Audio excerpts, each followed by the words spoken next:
जय हिंद। इस वीडियो में हम लोग देखने वाले हैं कि न्यूटन के गति नियम क्या है। न्यूटन का जो पूरा नाम है वह सर आइजैक न्यूटन है, जो कि एक अंग्रेज थे। न्यूटन को हम फिजिक्स का पिता या जनक भी कहते हैं। न्यूटन ने गति के 3 नियम दिए थे। 1679 में एक किताब हुआ प्रकाशित जिसका नाम था प्रिंसिपिया। उस प्रिंसिपिया नामक किताब में इन्होंने अपने गति नियम को दिए थे। तो यहाँ से 3 से 4 सवाल बनते हैं कि न्यूटन का पूरा नाम क्या है, तो सर आइजैक न्यूटन है। किसने गति का नियम दिया है, तो न्यूटन ने दिया है। गति का नियम किस किताब में दिए हैं, तो प्रिंसिपिया नामक किताब में। कब दिए हैं, 1679 में। हम देखते हैं कि न्यूटन का प्रथम गति नियम क्या है। न्यूटन के प्रथम गति नियम को हम गैलीलियो या जड़त्व का नियम भी कहते हैं, क्योंकि जड़त्व को सबसे पहले समझाने का जो प्रयास है वह गैलीलियो ही किए थे। लेकिन गैलीलियो जो है इसमें पूर्ण रूप से सफल नहीं हो पाए थे।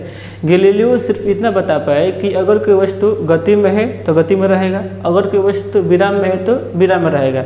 गैलीलियो इस बात को नहीं बता पाए कि अगर कोई वस्तु गति में है तो विराम में क्या हो पाता है, या अगर कोई वस्तु विराम में है तो गति में क्या हो पाएगा। इस बात को बताया सबसे पहले न्यूटन ने यह बताया कि अगर कोई वस्तु विराम में है तो वह गति में तब तक नहीं होगा कि जब तक कोई बाह्य बल नहीं लगे, या अगर कोई वस्तु गति में है तो विराम में जब तक नहीं होगा कि जब तक उस पर कोई बाह्य बल नहीं लगे। यानी इस बात को हम इस प्रकार से कह सकते हैं कि अगर कोई वस्तु गति में है तो गति में रहेगा, अगर कोई वस्तु विराम में है तो विराम में रहेगा, जब तक कि उस पर कोई बाह्य बल नहीं लगे। इसे ही कहते हैं न्यूटन का प्रथम गति नियम। तो आपसे कहे कि न्यूटन का प्रथम गति नियम किसे कहते हैं, तो क्या कहिएगा कि अगर कोई वस्तु गति में है तो गति में रहेगा, अगर कोई वस्तु विराम में है तो विराम में रहेगा, कि जब तक कि उस पर कोई बाहरी बल न लगे। फॉर एग्जांपल के लिए आप देख सकते हैं हमारे हाथ में क्या है, मार्कर है। तो मार्कर अभी किस में है, विराम में है। तो ये गति में कब तक नहीं होगा, कि जब तक इस पर कोई बाह्य बल मतलब कोई बाहर से हम बल न लगाए। अगर बाहर से बल लगाएंगे तो किस में हो गया, गति में हो गया। अगर कोई वस्तु जो है गति में है तो वह जब तक विराम में नहीं होगा कि जब तक कि इस पर कोई बाहरी बल न लगे। यानी न्यूटन के प्रथम गति नियम को हम इस प्रकार परिभाषित कर सकते हैं कि अगर कोई वस्तु गति में है तो गति में रहेगा, अगर कोई वस्तु विराम में है विराम में रहेगा। कब तक, कि जब तक कि उस पर कोई बाहरी बल न लगाया जाए। इसे ही कहते हैं न्यूटन का प्रथम गति नियम। कुछ एग्जाम्पल हम देखते हैं। यहाँ पर बोर्ड लगा है, बोर्ड अभी किस में है, विराम में है। तो विराम में कब तक रहेगा, कि जब तक कोई हम बाहरी बल इसे नहीं लगाए। अगर इस बाहरी बल लगाएंगे तो यह जो विराम में है किस में हो जाएगा, गति में हो जाएगा। यहाँ पे एक मार्कर है, मार्कर अभी किस में है, विराम में है। तो विराम में कब तक रहेगा, जब तक कि इस पर कोई बाहरी बल हम नहीं लगाए। एग्जाम्पल के लिए कि एक गेंद है, ये जमीन है और इसके ऊपर एक क्या है, गेंद है। तो गेंद जो है, इस गेंद को हम जमीन पर फेंकें, किस में हो गया, गति में हो गया। ये गेंद किस में है, गति में है। अब हम देखते हैं कि आखिर गेंद जो है रुकती क्यों है। चूँकि ये गेंद है, इसके नीचे क्या है, जमीन है। तो गेंद और जमीन के बीच में एक बल लगता है, क्या लगता है, घर्षण बल। और चारों तरफ क्या है, हवा है। जब हम इस घर्षण बल को और हवा को जब हम निकाल लेंगे तो गेंद कभी भी जमीन पर रुकेगा ही नहीं। जो गेंद है जमीन पर रुकता इसलिए है क्योंकि जमीन और गेंद के बीच में एक बल कार्य करता है। क्या करता है, घर्षण बल। घर्षण बल क्या होता है, तो यह 2 सतहों के बीच लगने वाला एक बल है। यह गेंद है, इसके नीचे क्या है, जमीन है। तो जमीन और गेंद के बीच में एक बल लग रहा है, क्या, घर्षण बल। और चारों तरफ इसका हवा है, तो हवा भी दबाव बना रहा है कि वो गेंद रुक जाए। लेकिन अगर इस घर्षण बल को हम खत्म कर दें और हवा को भी हम समाप्त कर दें तो यह गेंद कभी रुकेगा ही नहीं। यानी हम कह सकते हैं कि अगर कोई वस्तु गति में है तो गति में रहेगा, अगर कोई वस्तु विराम में है तो विराम में रहेगा। कब तक, कि जब तक कि उस पर कोई बाहरी बल नहीं लगा। इसे ही कहते हैं न्यूटन का प्रथम गति नियम। चूँकि न्यूटन के प्रथम गति नियम में हमें बल का हो रहा है जिक्र, इसीलिए न्यूटन के प्रथम गति नियम से हमें बल की परिभाषा भी मिलती है। तो यहाँ एक सवाल बनता है कि न्यूटन के किस गति नियम से हमें बल की मिलती है परिभाषा, तो न्यूटन के प्रथम गति नियम से हमें बल की मिलती है परिभाषा। न्यूटन के दूसरा गति नियम देखने से पहले हम यह देख लेते हैं कि आखिर समवेग क्या होता है। समवेग यहाँ लिखे हैं, समवेग।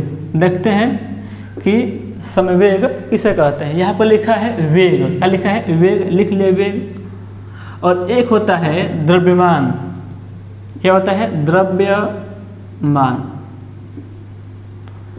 तो द्रव्यमान और वेग को गुणनफल को कहते हैं समवेग। क्या कहते हैं, समवेग। समझा दें इस बात को आपको हम।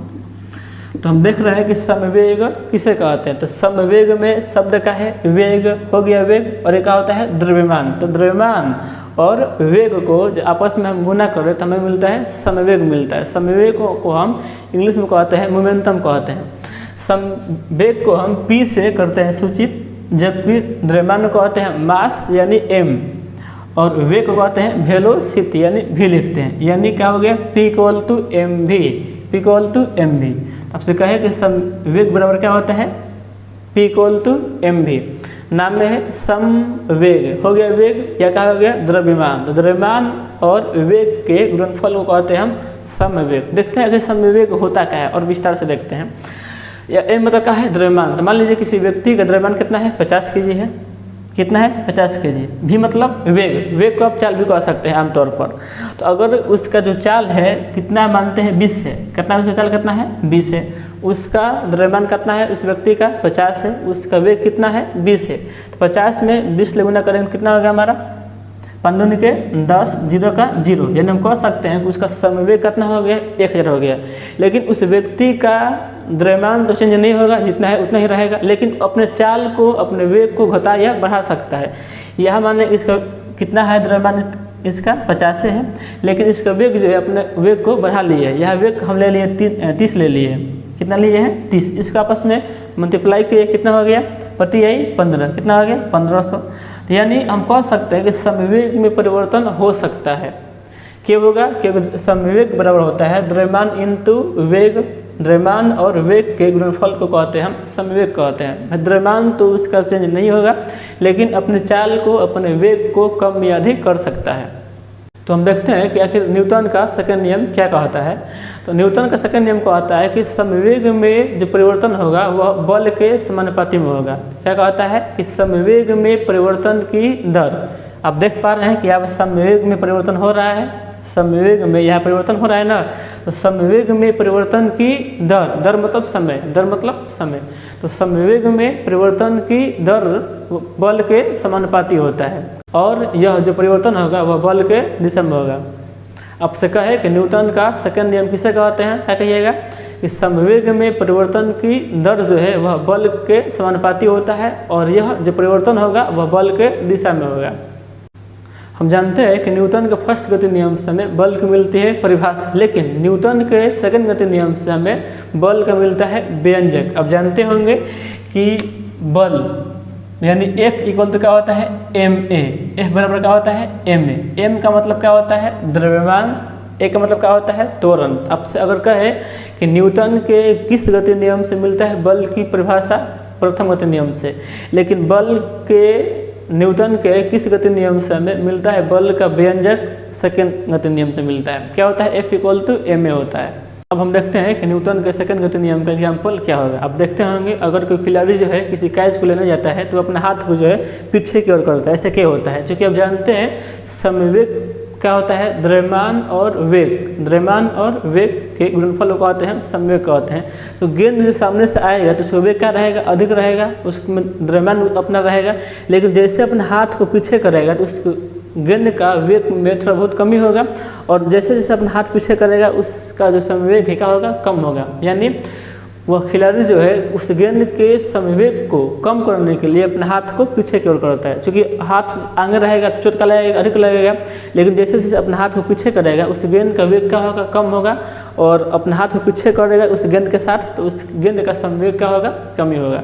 एक और एग्जांपल देखते हैं। अगर एक लड़ने वाला बॉक्सर है तो किसी को फेस पर जब मारता है तो सामने वाला जो फेस अपना है पीछे की ओर करता है। ऐसे क्यों करता है, अगर फेस जो है यहाँ पर मान लीजिए फेस है, यहाँ पर हम पंच करेंगे तो इसको चोट का लगेगा अधिक लगेगा। क्यों कि इसका जो समवेग है अभी अधिक है, लेकिन जब इस पर हम पंच करेंगे और अपने फेस को पीछे ले जाएगा तो इसके समवेग में क्या होगा कमी होगा। यानी एक बॉक्सर जो है अगर पंच करता है तो सामने वाला जो है उसके समवेग को कम करने के लिए अपने जो फेस है पीछे की ओर करता है। अतः हम न्यूटन के दूसरा गति नियम को हम समवेग के नियम भी कह सकते हैं। अब हम न्यूटन का तीसरा गति नियम को देखते हैं। तो न्यूटन का तीसरा गति नियम में कहता है कि प्रत्येक क्रिया के बराबर और विपरीत प्रतिक्रिया। क्या कहता है कि प्रत्येक क्रिया के बराबर विपरीत प्रतिक्रिया। इसका मतलब यह हुआ कि अगर हम सामने से किसी को मारेंगे तो सामने वाला भी हमें उतना ही बल से मारेगा, लेकिन उसका दिशा क्या होगा चेंज होगा। एग्जाम्पल के लिए ये दीवार है, इस दीवार को हम एक पंच मारेंगे तो दीवार भी हमें उतना ही पंच मारेगा, लेकिन इसका दिशा क्या होगा, चेंज होगा। इसका मतलब यह हुआ कि अगर कोई काम सामने से होगा तो उसके विपरीत भी वही काम होगा और उतना ही बल में, किंतु इसका दिशा क्या होगा, चेंज होगा। एग्जाम्पल के लिए जो रॉकेट है कहा जाता है ऊपर की ओर जाता है, लेकिन उसको धुआं कहा जा रहा है नीचे की ओर, मतलब रॉकेट गया ऊपर, धुआं कहा गया नीचे, तो काम आगे भी हो रहा है, काम कहाँ हो रहा है, पीछे भी, और इसकी दिशा क्या है, चेंज है। एक और एग्जांपल देखते हैं, एक लिए है, बंदूक लिए है, अगर बंदूक को हम मारेंगे तो गोली कहा जाएगी आगे, लेकिन बंदूक भी जो है हमारे पीछे की ओर धक्का देगी, तो बंदूक कहा गया आगे, और बंदूक जो है धक्का कहाँ देगा, पीछे की ओर देगा, तो काम कहाँ हुआ, आगे भी, काम कहाँ हुआ, पीछे की, मतलब जो क्रिया आगे होगा ठीक क्रिया जो है उसके पीछे भी होगा। न्यूटन का हम तीसरा गति नियम को हम क्रिया प्रतिक्रिया बल भी कहते हैं। चलिए, जय हिंद।